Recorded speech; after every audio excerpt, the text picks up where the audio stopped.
Vamos a hacer la ficha en dos partes. Vamos por un lado a hacer la ley de Ohm y luego por el otro lado asociación de resistencia. O sea, vamos a hacer frente primero a los 4 primeros ejercicios. Explicamos primero la ley de Ohm, ¿vale? La ley de Ohm nos viene a decir que R es igual a V partido I y después de esta pues pueden salir otras dos. Simplemente es despejando la incógnita que queramos resolver. Pues ya la dejamos preparada. ¿Vale? Entonces aquí tenemos que R es la resistencia. Y la resistencia se mide en ohmios, ¿vale?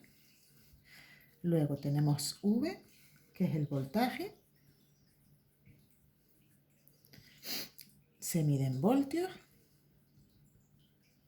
que es una V, ¿vale? Y a veces esta V, en los problemas no viene voltaje, sino viene como diferencia de potencial, ¿vale?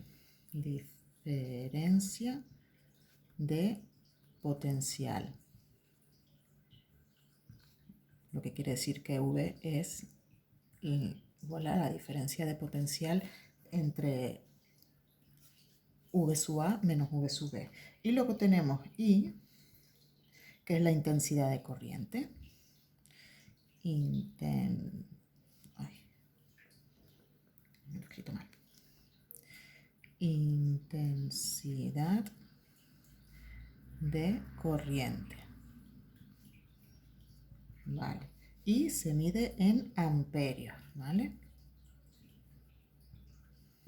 Sabiendo estas tres cositas y cada fórmula, pues dependiendo del problema de los datos que me dé y lo que me pide, pues usamos o esta, o esta, o esta de aquí, ¿vale?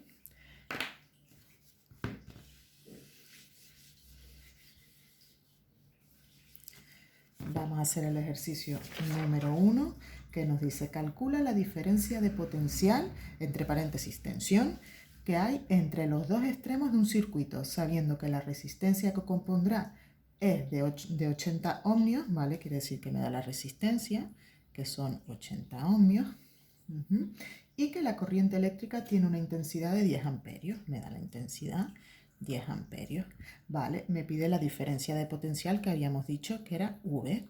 Esto es lo que me pide. Entonces, si lo que me pide es esto, ¿qué tengo que usar? Esta fórmula de aquí. V es igual a la intensidad de corriente, que vale 10, por la resistencia, que vale 80. Calculamos y nos da 800 voltios. Vale, ya tenemos hecha la primera.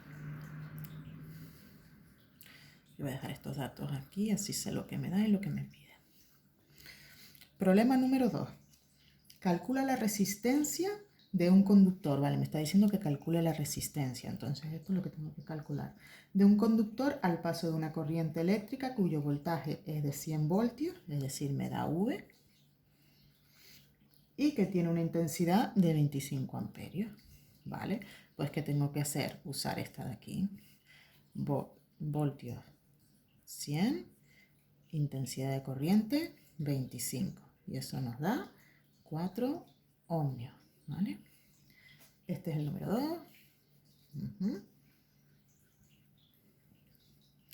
Borramos aquí. Siempre tenemos que usar los mismos datos, así que yo lo dejo.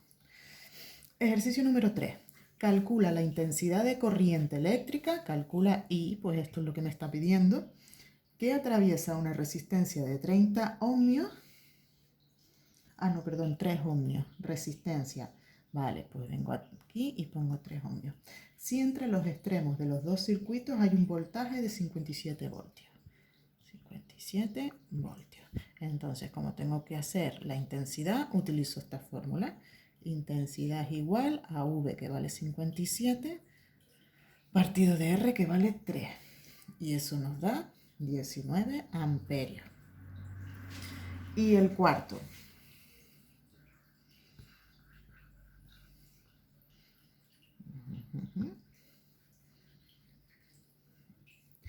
Se sabe, luego está el 5, pero sí lo tenías bien. Se sabe que una intensidad de corriente de 30 miliamperios puede ocasionar la muerte por fibrilación cardíaca. La resistencia eléctrica de un cuerpo humano suele ser por término medio y en condiciones normales del orden de 5.000 ohmios. Entonces sabemos que eso es la resistencia, porque es ohmio. Si una persona por accidente se pone en contacto con una red de 220 voltios, es decir, V, ¿cuál será la corriente que atraviesa el cuerpo? Me está preguntando por la intensidad de corriente. Entonces nosotros vamos a calcularlo con nuestra formulita. Y es igual a V, 220, partido de la resistencia, que son 5.000. Y eso nos viene a dar 0,044 amperios, ¿vale? Que como lo tenemos que pasar a miliamperios, porque la pregunta 5 nos dice si sobrepasa ese voltaje, ¿no? Vamos a pasarlo a miliamperios. Puedes hacerlo por regla de 3, simplemente multiplicando, porque para pasarlo por un amperio es igual a 1.000 miliamperios. Entonces 0,044 por 1.000. Y nos da 44 miliamperios. Entonces la respuesta 5 sería sí.